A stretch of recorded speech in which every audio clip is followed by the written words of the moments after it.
This video from Red Heart explains the repeat term in knitting. A pattern may state to repeat a set of stitches, rows, or rounds. For example, K2, P2, repeat between the two asterisks or star symbols to end of row. What this means is knit 2 stitches, then purl the next 2 stitches. Then repeat. Knit the next 2, purl the 2 after that, and repeat. For example, knit the first stitch, knit the second stitch. Next, purl 2, purl the next stitch,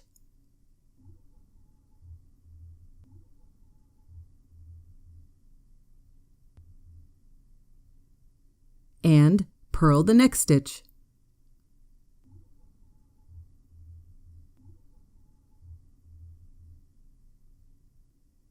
Once completed, go back to what is in between the 2 asterisk marks and repeat.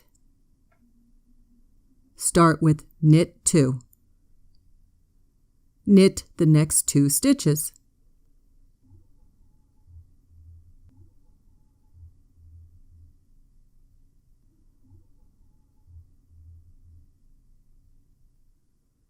Then purl the next 2 stitches.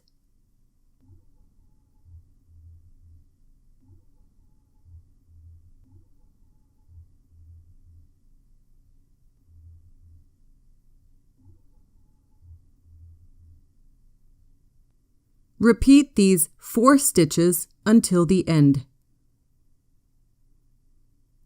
You may find the term repeat in rows as well. For example, the first row contains knit stitches. The second row contains purl stitches. A pattern may tell you to repeat rows 1 and 2 for 10 inches. That means knit on row 1, purl on row 2. Repeat the rows. Row 3 will be like row 1 with knit stitches. Row 4 will be like row 2 with purl stitches. Continue making rows 1 and 2 until your fabric reaches 10 inches in height. This video was brought to you by Red Heart at redheart.com.